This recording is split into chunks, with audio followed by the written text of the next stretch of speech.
Good afternoon. With less than 24 hours to the party nominations, politicians are on the ground in the last-minute campaigns to clinch party tickets in certain areas and are anticipating brutal battles in the primaries that will see giants fall along the way. Well, some of the areas to watch out for include the strongholds of TNA, URP, ODM, Wiper, Ford Kenya and UDF. And of course, our reporters have pitched camp across the country to bring you the very latest, starting with News Desk this hour, where we will continue to bring you news as it happens. I'm Edith Kimani. And I'm Boni Tunya. And Choice 2013 coverage starts now.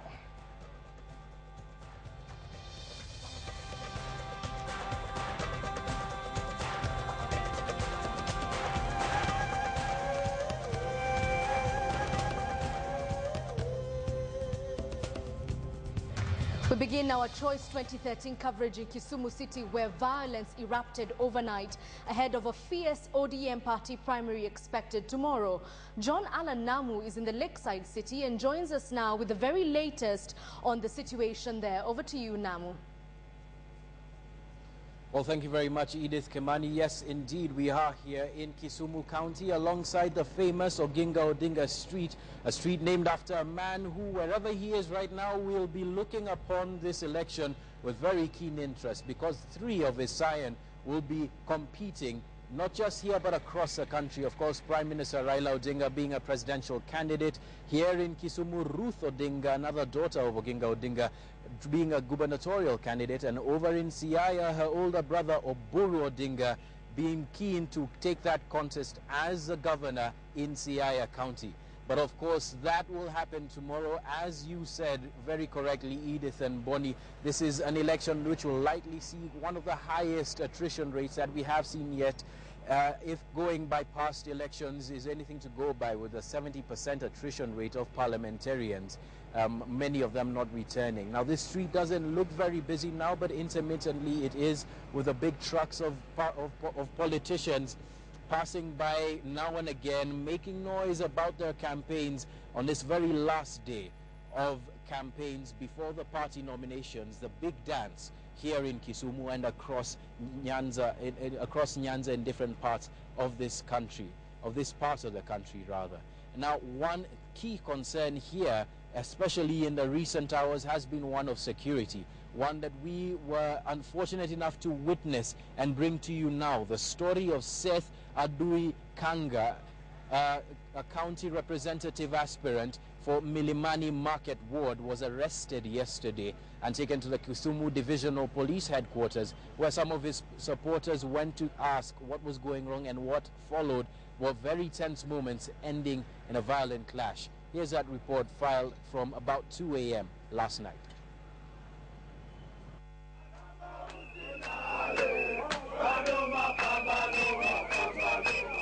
It may have been borderline comical at times, but the happenings at the Kisumu Divisional Police Headquarters were definitely steeped in tension,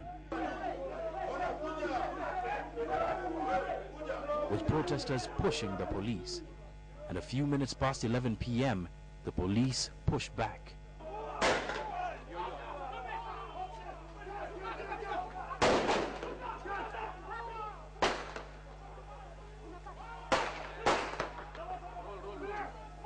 Shortly after the entrance of one of the aspirants here at the Kisumu police station, the police seemed to have had enough, and after a long time and a long wait and a long standoff, they started firing tear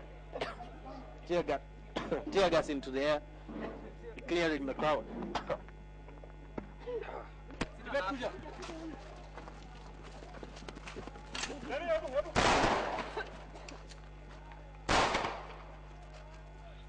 The night cat-and-mouse game was fast and furious and violent as well.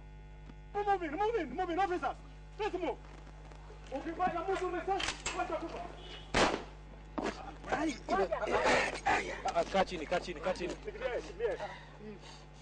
This police officer getting injured as he gave chase.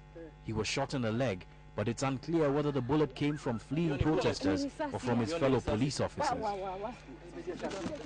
and into the wee hours of the morning, gunshots could be heard in various parts of Kisumu town as police made good on this order from Kisumu East OCPD Musa Kongoli. Make sure that now your station is clear. Make sure that the other areas are properly covered. Remember?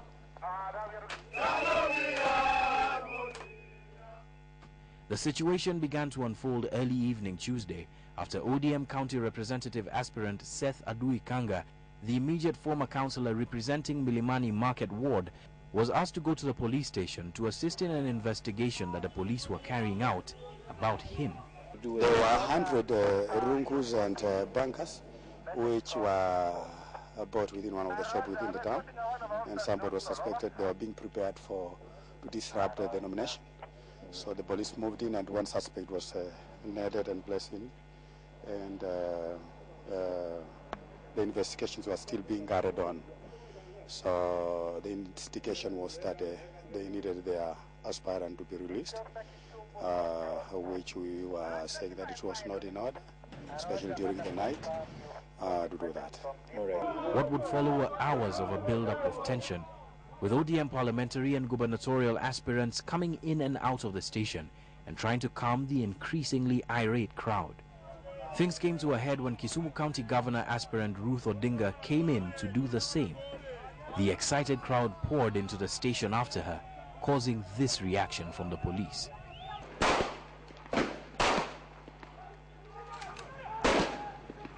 Seth Adui Kanga was released early today on a cash bail, but the incident has caused a serious rethink on security matters here in Kisumu. By 10 this morning, the Provincial Security Committee was meeting to discuss how to avoid violence in this complex county. A very complex county it is indeed, with Kisumu having a number of parliamentary contestants as well as gubernatorial aspirants competing for very limited space. As we know, or rather as has been said by very many analysts and has come to pass in past elections, especially 2007 was a case in point, getting that nomination is extremely important. But back to the matter of violence, and after the fact of the violence that took place last night into the wee hours of the morning, we caught up with some of these gubernatorial aspirants who had all gathered at the Grand Imperial Hotel right down the street. And here is Otieno Omolo's response to our question about whether they would support a man who had been caught with weapons that could be used to disrupt, as the police say, the nomination process. Here's that response from Otieno Omolo, gubernatorial aspirant for Kisumu. The police were making against Mr. Kanga was one that was rather serious, that he had purchased weapons that could be used to disrupt the nominations on Thursday. Doesn't that itself warrant being held in custody? That's what I'm saying, that the police have got the right to keep law and order, but it must be done lawfully. Because during elections there are emotions, and supporters are likely to be emotional. So I think that the gentleman should have been called to write a statement, and that by the time he's being arrested, it should be somebody who's to be arrested to be taken to court. But you see that he bought weapons. How many were they? 2,000, 100, 200? Does he have a farm? What about if it was his farm implements? What about if somebody bought those things and kept in his house? But can the police take that risk, especially at this time? But you see now, buying a panga is not a crime in this country. I mean, let's not try to stretch the law. Because, like, for example, even America, where people do own guns, there's a process to go. But does a Monenchi need a permit from a government to buy a panga? Not one, but one. Well, yeah, but you see, let's not make conclusions. Let's not make conclusions.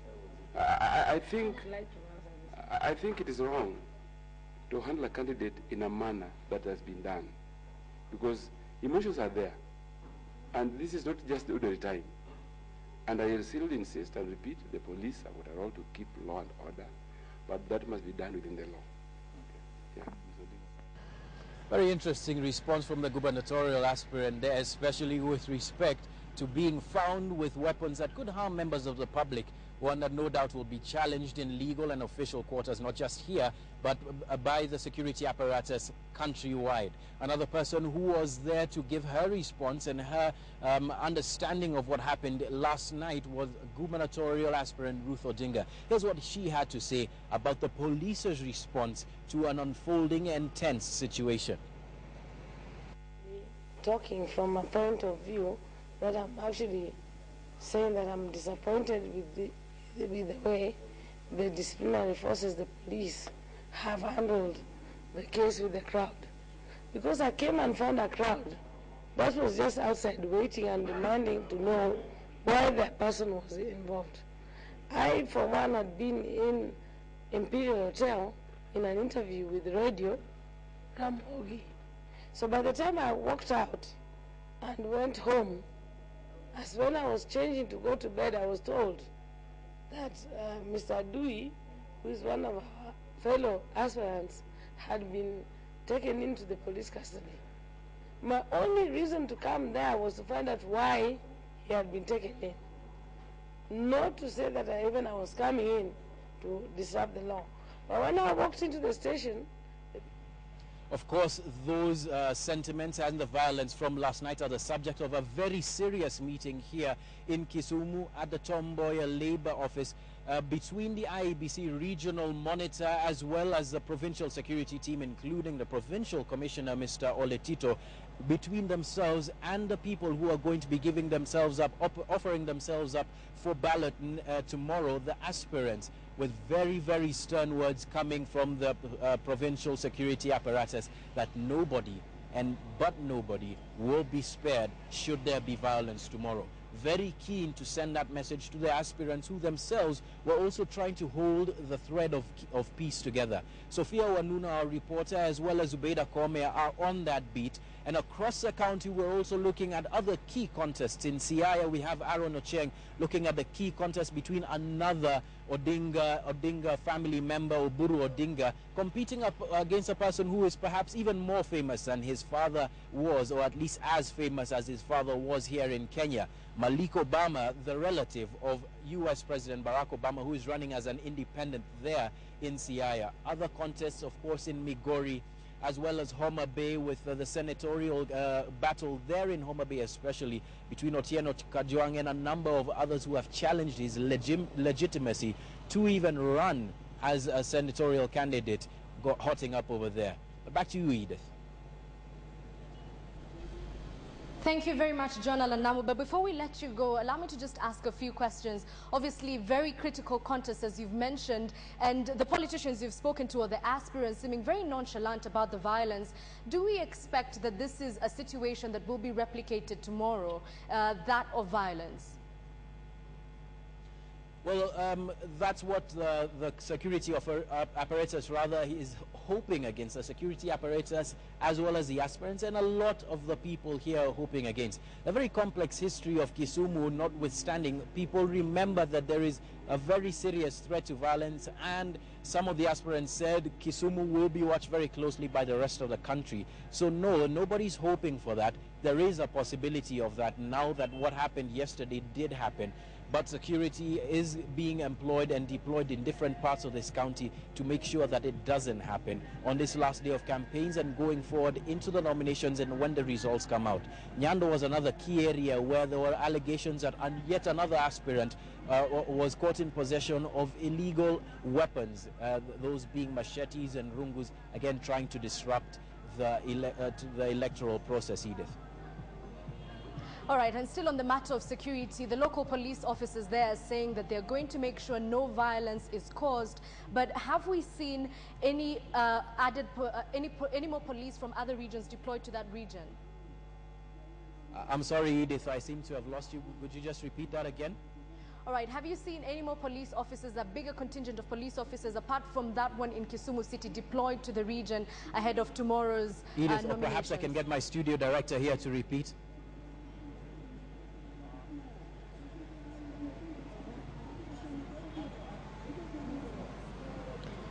Namu, are you able to hear me clearly now? Please ask that question. Yes, I can, Edith. You can go ahead now. All right. I was asking about the security concerns. The local police there are saying that they're going to make sure no violence erupts. But do they have backup from security agents from across the country? Well, that's something that Inspector General David Kimayo had spoken about in recent days, with a deployment of about 66,000 or thereabouts police officers across the country. Honestly, we haven't seen that much of a bulk up in terms of security apparatus here.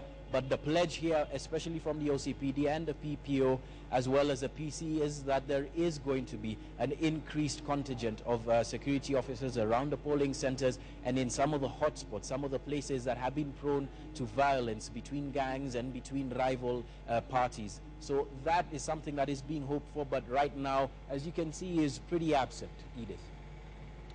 All right, thank you very much, John Alanamu. He will be joining you later at 9 o'clock for more details of anything that may unfold in Kisumu City. But to Nyeri County, and that particular region is also gearing up for the party primaries, and preparations are underway to ensure smooth operations during the party nominations.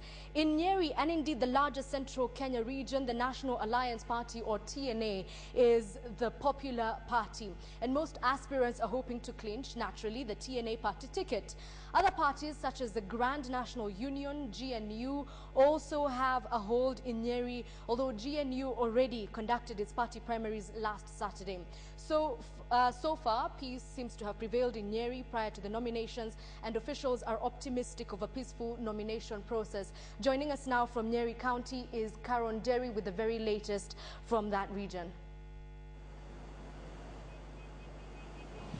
Thank you, studio. We are in Nyeri County and the political temperatures here are similarly on the rise. It is safe to say that TNA, the National Alliance, is the most popular party here. And so most aspirants are hoping to bag or are hoping to clinch the party nominations, and this perhaps will give them an easier ride during the actual elections. In Nyeri County, we have about 6 constituencies. In fact, we have 6 constituencies in Nyeri County. And perhaps it is also safe to say that Othaya constituency is generating the most sensations, partly because President Mwai Kibaki has been the Member of Parliament for Othaya for 38 years, since 1974. And the people of Othaya are a bit raw to politicking. The other interest that perhaps we might say is arising from Othaya is because of the 2 candidates who have emerged hoping to clinch the TNA party nomination. We have Gishuki Mugambi, who has been said to be Kibaki's favorite, and Kibaki's son, Jimmy Kibaki, has been to Othaya in the recent past, urging the residents of Othaya to choose Gishuki Mugambi, saying that he is the president's favorite. We have Mary Wamboi, who is also hoping to clinch the TNA party nomination, who has come out to rubbish the claims made by Jimmy, saying that she's also all out. She's hoping to be the next Member of Parliament for Othaya. Tunataka sisi watu wa Othaya tuoneshe Kenya mzima. Kenya mzima. Tuonekane sisi ni watu wa amani. So we are likely to see a bit of a battle there politically. That is a bit of rivalry, and we'll continue bringing you updates on what is happening in Othaya, but not just in Othaya. We have 5 other constituencies in Nyeri. Where I am right now, where I'm standing, this is Nyeri Town, currently led by Esther Murugi, and she's also hoping to clinch the TNA party nomination alongside about 3 other people who want the TNA party nomination. We have Kieni constituency, we have Madera constituency, we have Mokorene, and we have Tetu, we have Madera, as I've said earlier on. So we have about 3 to 4 TNA candidates in each of these constituencies, the 6 constituencies in Nyeri County. For the governor's seat, those seeking to be the next Nyeri governor, we have about 4 main contenders. And for TNA, we have 2. We have Dr. Wahome Gakuru, who was part of the team navigating the Vision 2030. He is the latest entrance to the governor's race. We have Washira Kin, who is the outgoing county council chairman. Those have come out hoping to clinch the TNA nomination ticket. But we also have Nderito Gashagwa, who is the former Madera legislator. Though we have said that TNA is a popular party here in central Kenya, we cannot overlook the other smaller parties. We have GNU, the Grand National Union, which is strong. It has its base here in central as well. We have Nderito Gashagwa, who is the former Madera legislator. He has a financial muscle, so you cannot overlook him just because he's not in TNA. We have Dr. Thuo Mathenge. He's a seasoned businessman, pioneer of the poultry industry here in Nyeri. He's also a contender for the governor's race. We have Dr. Njururi, and we have other people also who have come out hoping to clinch the governor's race. So it's a tight race amongst those coming out. We have the Senate. For the Senate, we have two main contenders. That is the current, or rather the outgoing Madera legislator, Engineer Ephraim Maina. He's out for the Senate seat, hoping to clinch the TNA ticket on that. And we have Mutahi Kagwe as well, hoping to get the seat. So we are likely to see a lot of politicking now. It's a bit tight. And here from Nyeri, KTN will continue bringing you updates on what is happening as far as the party primaries are concerned. Back to studio. Thank you very much, Karen Derry, coming to us from Nyeri County, of course describing what is likely to be a bruising primary in that particular county. But right now, let's find out what's happening with the Tuna West Mako Eagle Alliance. Boni Tunya has the very latest. Over to you, Tunya. Well, indeed, temperature is rising as we near the nomination day tomorrow. Now, the Eagle Coalition has unveiled its lineup for the forthcoming general elections with a surprise choice of running mate. Kenya National Alliance Party leader Peter Kenneth will be the coalition flag bearer, while little-known Ronald Osumba will be his running mate. Party of Action leader Raphael Tuju, who has been expected to be the party Peter Kenneth's running mate, will now be Eagle Coalition chairman. And to give you details on that, we are now joined by Betty Kiala, who is at the launch and at the unveiling of Ronnie Osumba as the running mate. Talk to us, Betty. Well, good afternoon to you, Edith Kimani and Boni Tunya back in the studio. Well, we're coming to you live straight from the Intercontinental Hotel, where just a few minutes ago, Peter Kenneth, who's now officially the flag bearer of the Eagle Coalition, made a big announcement, contrary to popular belief, whereby it was expected that he would mention Raphael Tuju as his running mate. But on the contrary, it is not him. It is a new guy, a young chap, I would say, who goes by the name of Ronnie Osumba. He is 33 years old, and Peter Kenneth was so quick to say that he thinks this guy, who's Ronnie Osumba, is the right man to be by his side as they move on to the March 4th election. Well, this comes as, if you know, the opinion polls last week mentioned Peter Kenneth and Raphael Tuju. In their unity, they would probably garner 3% of the votes, but it's going to be very interesting to just see if indeed with this change of guard, I would say, things would probably look better. Ronnie Osumba, just something that he mentioned about himself earlier on, is that he has been in the corporate world. He knows a lot about administration and management, and of course these things will come in handy when dealing with some of the issues that we face as a country come the next general election. Peter Kenneth says that he is confident that Ronnie will be able to garner votes from the youth, who make up the majority of our population here in Kenya. Well, those are some of the issues that they raised. And let's now take a look at some of the comments that they made earlier on. The torch must be passed to the next generation. In the corporate world, he's coming from the corporate world. And in the corporate world, where people really need to make a difference, in the bottom line, they choose leaders who will make a difference. Today, with much humility, I respond to a national call of duty as I humbly accept the nomination to be Honorable Peter Kenneth's running mate. We've had a chance in the last couple of days to interview quite a number of people who we think could have fitted the bill of a running mate. We have been guided by shared values in selecting a running mate. We realize that the majority of Kenyans are young people, and we need to reinforce the campaign with a person who is young, who has energy, who has the required skills as a manager, who has dealt with the public sector.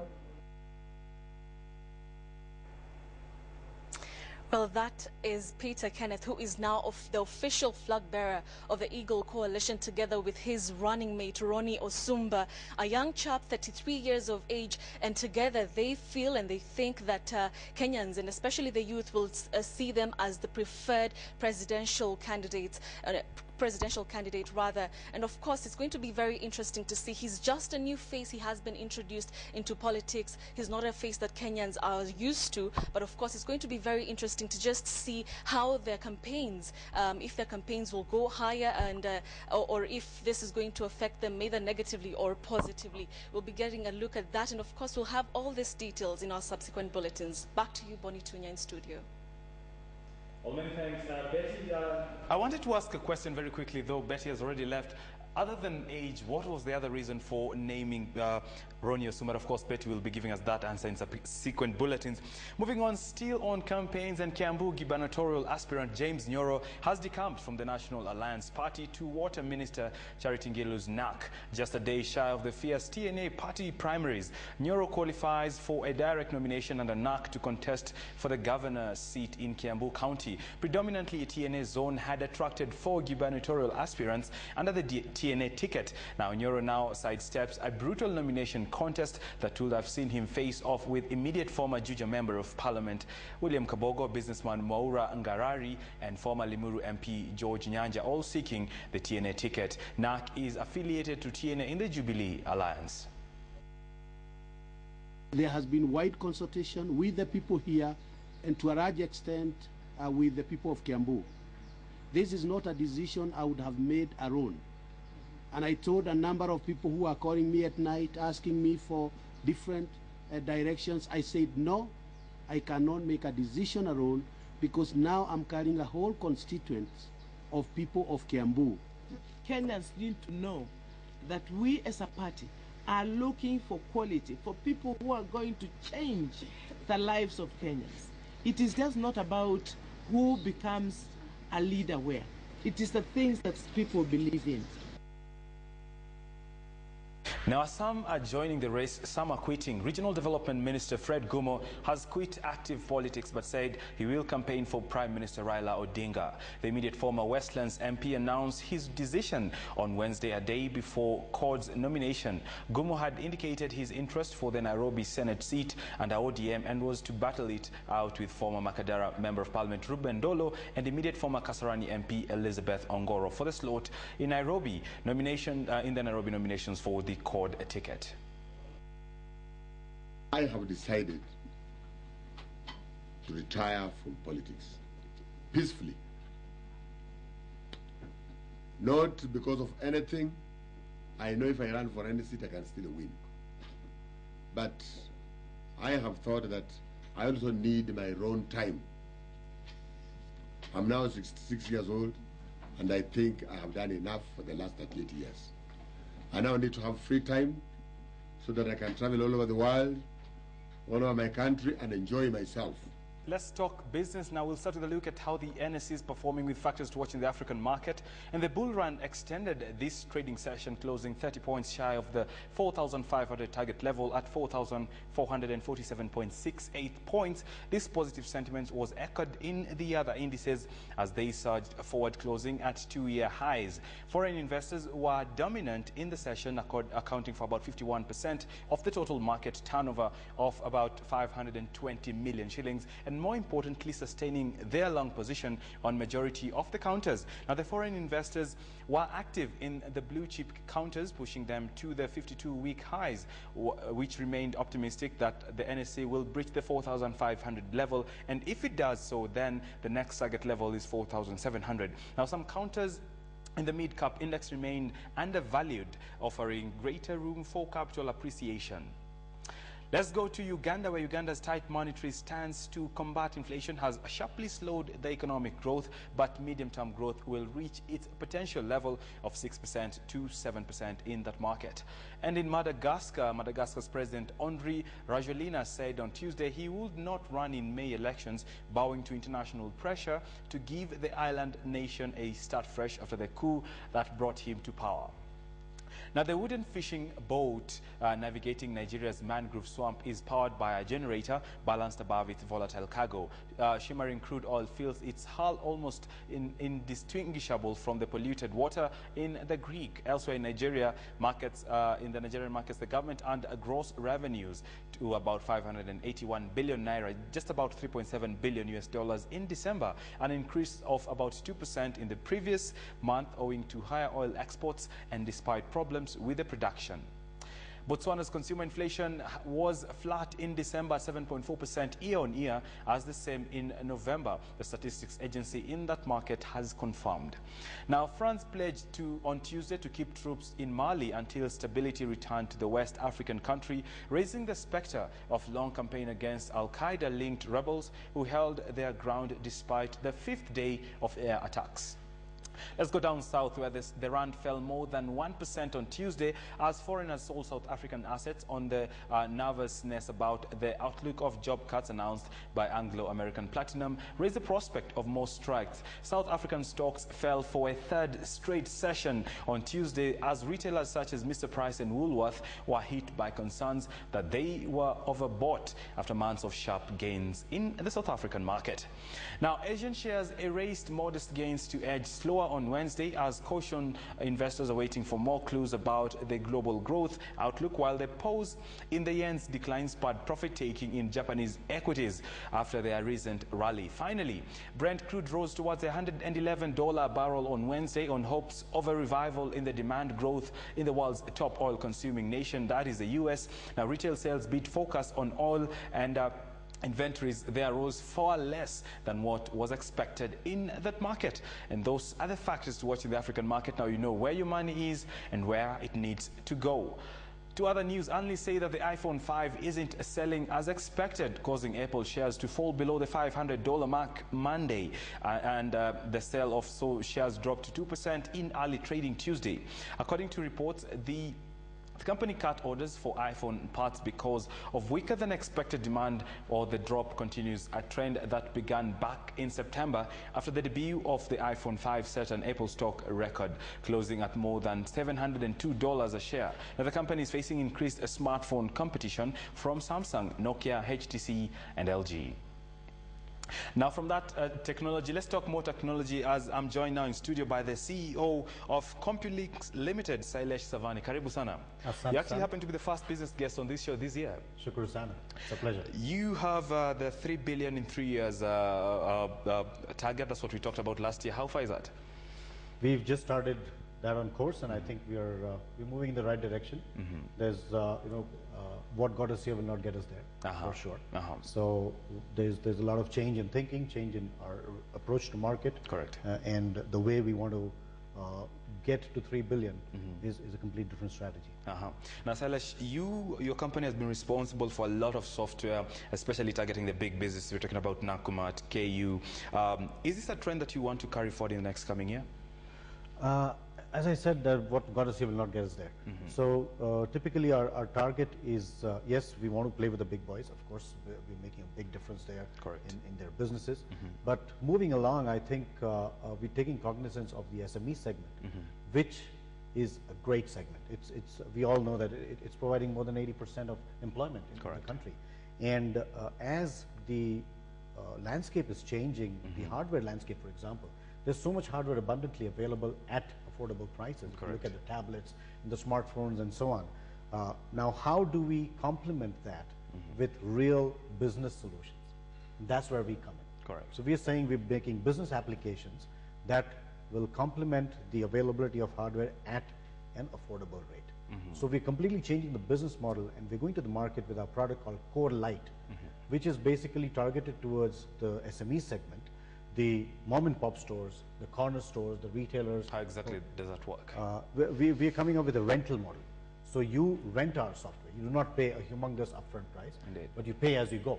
And that makes it an affordable proposition and still brings the same benefits like the big boys are enjoying in terms of managing their business. Sailesh, renting software has not been so popular in Africa, especially because people are pirating and people cannot afford this. How do you intend to tackle that? See, you've got to make it affordable, and you've got to show value to people. that what am I bringing on the table? I'm not just giving you a piece of software and I'm out of your business. We are bringing a culture that will enable the customer to manage his business and fall back to us and say, okay, what can I do next? If you've got a pirated piece of software, that's the end of the road. But here we are saying, we want to engage with you, we want to partner with you and see how we can help you grow your business. Business solution is one aspect, but we come with a humongous amount of experience, particularly in retail. I think we've been in this business for more than 18 years. And that is the wealth of experience that comes along with the package that we're talking about here. What kind of solutions are we talking about here? It's a retail solution which basically takes care of the point of sale, the inventory, the account management. You see, a lot of corner stores are managed by single people, a one-man show. Now, if he has to manage his business correctly, a retail business, the biggest problem is inventory management. He's got to have the right product at the right price and at the right time. Yeah. And that is where our solution comes in. We help him manage his inventory in a manner that will make his business profitable. Now, all these guys are also providing a lot of short-term credit. Now they're all writing all these accounts in small pieces of paper and books and so on. Our system will take care of that. So you can manage your account, you can send a small statement to the customer, and moving forward you can email, you can SMS, so there's a whole lot of things. And then again, customer loyalty. I mean, all these big guys have loyalty programs. Yeah. Now this small guy in the street has no way of being able to run a customer loyalty program on his own. Correct. That's where we come in. So these are, I mean, there's a whole lot of things, really. Sailesh, I need to go because my director tells me time is up. You're not a listed company. Of course, you're not obligated to reveal your figures. But what's the next stop in terms of revenue this year? This year, we, as a group, we would be about 1.5 billion shillings. And moving forward, we would be about 2.1 billion and then 3 billion in 3 years. When is Compilix listing? For now, we are starting to see how we can offer some kind of profit share to our employees. And you're welcome to join us.